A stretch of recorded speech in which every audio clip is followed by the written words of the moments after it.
Hey guys, another video for you during lockdown season. I hope you're all doing very well and haven't gone too crazy. And today I'm going to talk to you about caffeine, the wonderful element, chemical, drug that is caffeine, but it also has a darker side that some people aren't sure of. This did come off the back of a conversation I had with a client regarding somebody they know, so I just thought I'd go into a bit more depth with it. So, caffeine, liquid energy, or for some people, liquid anxiety. Okay, and I'll explain why that is the case in a bit. So first of all, it is a central nervous system stimulant. Okay, as in it affects the brain, the nervous system, and you know, it can be pretty powerful at times. We all, you know, for those of us that use caffeine, and it is in lots of stuff, which I'm going to go through in a bit, you know, it does, you know, it's very, very common and we're all aware of what it is. Okay, it is the world's most used psychoactive drug. It is psychoactive because it affects the brain. It does ramp you up. It can cause more alertness. It can give you better reaction times, as I'll go through in a minute. So it is a psychoactive drug. Okay, and it is the most widely used. It's completely unregulated. You can drink as much of it as you want, get hold of as much as you want. So this is why it's an interesting one, because unlike alcohol, where there are regulations and there are guidelines and things like that, and you know there are things and put whatever with it, it is literally do what you want with it. Okay.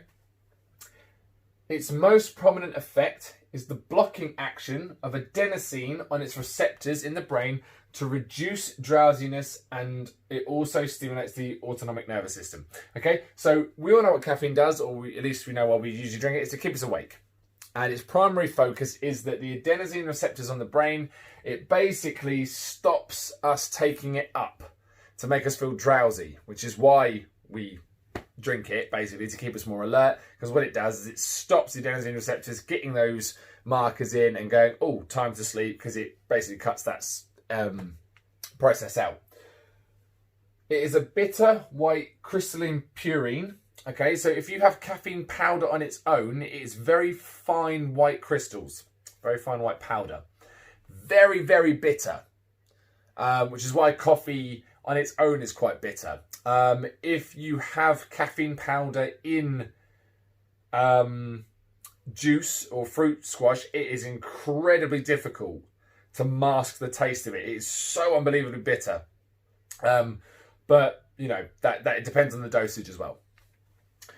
It's found in seeds and leaves of the plants in in Africa, Southeast Asia, and South America. This is the only place you can find the right environments to grow tea and coffee. It is also found in cola as well. Okay, so Coca-Cola, Pepsi-Cola, any type of cola drink will have caffeine in it, although not as much, and I'll give you the levels on the next whiteboard show. So, you know, the only place you can get hold of it is Africa, Southeast Asia, and South America, depending on the bean, depending on the plant, depending on the leaf, depends on where it comes from. The very popular one is Kenco, is the Kenya Coffee Company. That's why it's called Kenco, basically. So you can't really grow coffee over here. We don't have the right environment for it. It's very water thirsty as a plant, alongside cotton and rice and things like that. It takes a lot of water to mature a plant for it to grow into a bean or a seed, which is essentially what the coffee bean is. It is actually one of its seeds. So yeah, you know, we have to import it in, basically. It improves reaction time, concentration, and motor coordination. This is why it is in pre-workouts. When you take a pre-workout supplement, or even if you're taking any type of pre-workout or you're making your own, it will involve caffeine of some point. It may be a black coffee. It may be in the pre-workout you're trying to take. There are stim and non-stim pre-workouts. Even the non-stimulant ones, which have the other elements in, will still have a mild form of caffeine in it, because it is proven to improve these things, which are great for when you're going in to do exercise or sport of any kind. It improves athletic performance in aerobic endurance and in anaerobic activity, and roughly 5 milligrams per kilo of body weight can improve performance and delay muscle fatigue and central nervous fatigue. Okay, so that's why it's and it's the most, between that and creatine, it is the most studied substance in sport. Some places you have to be careful on your caffeine dosage because of the fact that it improves athletic performance.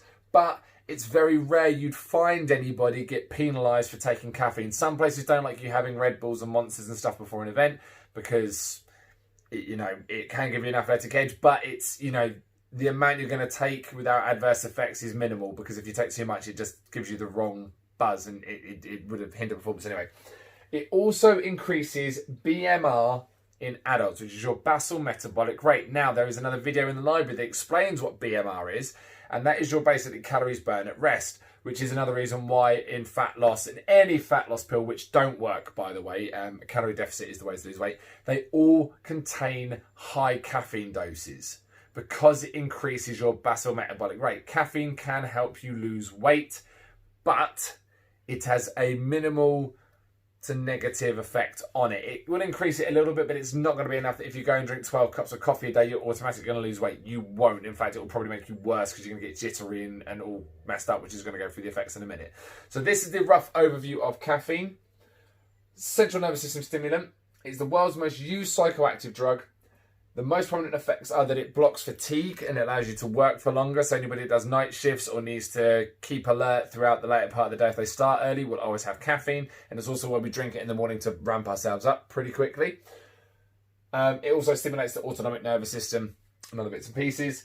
It's a bitter white crystalline purine powder, very, very bitter, found in the seeds and leaves of plants in Africa, Southeast Asia and South America. It's found in tea, coffee, and in cola, and in energy drinks, obviously, that are caffeinated. It improves reaction time, concentration, motor coordination, which is why you put it into pre-workouts. It improves athletic performance, anaerobic endurance stuff, and anaerobic stuff is in muscle growth, and 5 milligrams per kilo can improve performance and delay muscle fatigue and central nervous fatigue.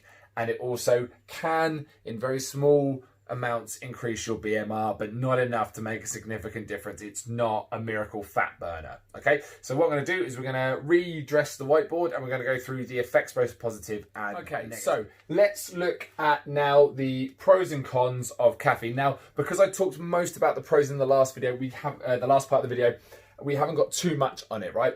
But we know that the pros are improves performance coordination, delays fatigue in muscles and in the central nervous system, and improves aerobic and anaerobic endurance. Now, it is important to say before I go into this that these are very much specific to each person and each person's size and tolerance to caffeine. Like alcohol, like any substance, food, drugs, it is completely dependent on your body's ability to metabolize the substance, and your size is how well it's pushed around the body. Some people can't tolerate caffeine at all and has the adverse effect. It instantly makes them pass out. So you know your tolerance better than anybody, but if you're unsure of why you may feel certain things, or if you realise that your anxiety goes up and down, which I'll talk about in a minute, it could be that you're actually over-caffeinating yourself and you need to back off. Okay, so let's go through the cons. It can cause gastrointestinal motility, which basically means it might make you need to go to the toilet. A lot of people find that have their morning coffee of the day and they're on the toilet and they're nice and regular, but it does wake everything up because it stimulates the central nervous system and the muscles. It does make you pass through what's going on, and too much caffeine can have a very adverse effect on you needing to sit on the toilet for quite a while. In some asthmatics, it can have a weak bronchodilation, which means it's harder for your lungs to dilate and the bronchioles in there to open up. So some people, if they're asthmatic, may have to be careful with their caffeine content because it can cause very weak issues with the chest. Okay, post-menopausal women, it can increase bone loss. Okay, again, this is all on an individual basis. It doesn't mean you go and stop drinking coffee straight away, but you just need to be aware that these are some of the side effects that can be found with caffeine. A large dose of 250 to 300 milligrams, which is the equivalent to 2 to 3 cups of coffee or 5 to 8 teas, can be a small diuretic. So this whole, you go for a coffee, it's going to make you wee everything out. It takes a couple, you need about 2 or 3 cups of coffee for that to start taking effect, or 5 to 8 cups of tea, okay? Again, as a rule, for every cup of coffee you have, you should, in theory, have some water to go with it, but as soon as you make coffee with water and tea with water, it's kind of evening itself out. But that doesn't mean you should substitute having a drink of water or hydrating yourself with coffee. It can cause, there is a difference, it can cause mild anxiety symptoms, jitters, as in muscle spasms due to the stimulant of the muscles, insomnia or sleep latency. Now what that means is that it's going to delay when you go to sleep. If you drink too much caffeine during the day, and if you're new to drinking caffeine, you're going to find out where your tolerance levels are. And as you go through, your tolerance grows up because you get better at dealing with it. But as we saw in the first half of the video, it delays adenosine uptake on the receptors. And if you have too much caffeine in your system, it's going to make you go to sleep later. You may find it messes up your sleep pattern completely and you get insomnia because there's too much caffeine in the system and it's stopping your sleep receptors getting in. If you're finding that's happening, switch to decaf if you like the taste of coffee, or come off it a bit. It's not so much a case of, oh, just drink some more water and keep the caffeine the same. The caffeine is still in your system. You're not just going to dilate it off. You have to reduce your intake a little bit. It can affect anxiety disorders. If you're already suffering from anxiety, caffeine you have to be careful with, because the improved performance coordination, delay in fatigue of muscle, central nervous system attacking, improving aerobic endurance and anaerobic endurance is going to mimic signs of anxiety issues. And 300 milligrams plus, basically, you know, as we found out, as about 3 cups of coffee can have a negative effect or worsen symptoms of anxiety. And if you don't have anxiety, but you're starting to get these symptoms, it's because you're drinking too much caffeine. Your body can't handle it. You're ramping yourself up. It's sending your central nervous system on high alert, which is why you're having these issues. Okay, so if there are no underlying causes, you haven't been diagnosed with anxiety disorder, you don't have any heart issues at all, and everything's fine normally, it's probably because you're jacking yourself up on too much caffeine. Okay, and you need to back off a little bit, because it can cause all sorts of problems. It can make you very, very paranoid about things if you're already funny about your health anyway. So first things first, cut the caffeine out and see how you feel. And it takes a little while for it to get out of your system, so you've got to give it a little while. An overdose of caffeine, which can happen, it is very rare that this happens, but you can overdose on caffeine, equates to 1 to 1.5 grams, which is 1,000 to 1,500 milligrams in a day, can cause a CNS overload, which basically works out if you're drinking 400 milligrams to 500 milligrams at a time, you are on the verge of hitting this. And that is when people do have adverse effects. I'm going to put a picture up now that you'll be able to see that shows what that looks like. Okay, so you'll be able to see that. Screenshot it if you need to, just to make yourself aware. This isn't an underlying health issue. It just means that you're probably jacking, as I said, you're cranking yourself up too far. You know, everyone talks about the jitters, the buzz, the caffeine high and stuff. Well, you take it too far, this is what you get. So that you're aware of the dosages and what we're looking at, I'm going to switch sides. Your average doses and where you're going to most likely find caffeine, depending on where you are in the world, you may have different sources, but this is a rough guide to give you an idea of where you're looking at. Okay, so 1 cup or an 8 fluid ounce of coffee is about 94.8 milligrams of caffeine. Okay, quite high, still within top ranges. This is where you see it's very easy all of a sudden, depending on how strong you have your coffee, it's very easy to get into your large doses quite quickly with it, right? 1 cup to 8 fluid ounces of tea is 26.2 milligrams of caffeine, which is why, as we've said, it takes a little bit more tea to make you jittery. Okay, so if you're trying to wean off and you don't mind drinking both, switch to tea. Okay, you can get more volume in for, you know, liquid volume, I suppose. 1 can or a 12 fluid ounce of Red Bull, which is the smaller cans because they do come in smaller or larger cans, but I'm taking the standard small can, is 110.7 milligrams of caffeine. Okay, quite buzzy, but not too bad. And this is why a lot of people have blamed it on nights out when you're drinking vodka Red Bulls or shots with Red Bull, because it's very easy to hammer down and you don't realise, and the alcohol is negating the effects of the caffeine, so do be careful. 1 can or a 500ml 24 fluid ounce of Monster, so they only come in the 500ml cans. They do bigger ones, but for the standard 500ml can, you're looking at 172.8 milligrams of caffeine, very high dosage. So it would only take 2 of those at a time to cause CNS overload. Okay, so you do have to be careful. Now, I have a good tolerance to caffeine.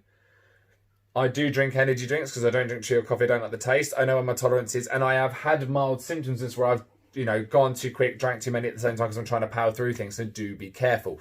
1 bottle of Coke, which is the 500ml bottles, is another 24 fluid ouncer, is 39.3 milligrams of caffeine. So be aware that if you are sensitive to caffeine, or you don't drink tea or coffee, but you're still drinking a couple of bottles of Coke in the evening, or even one, if you're quite sensitive to caffeine, it can keep you up. So do be aware that Coca-Cola, Pepsi, and that has it in there as well. As a side note that I haven't written on the board, Pro Plus, each tablet is 50 milligrams of caffeine. So 2 tablets is the equivalent to an espresso, basically, or a small coffee. So be aware of those as well. It all still compounds. All of these, no matter what you're taking in, they don't negate each other out because of the other ingredients. It is all caffeine that compiles up. So do be careful. If you have any questions, if you are not sure whether you have anxiety disorders and you want to talk to somebody about that, please do get in touch with me. And if you are not sure whether it's one or the other, get in contact. We'll talk about restricting some dosages and see where we go. But 9 times out of 10 for most people, where they think they're having issues and heart palpitations and mild anxiety symptoms, it's probably because you've jacked up a little bit too much. Reduce the intake down. Calm it down. It's probably not as bad as you think, but you just have to be aware that sometimes it can go wrong. Any questions, as always, please get hold of me. Stay safe during lockdown.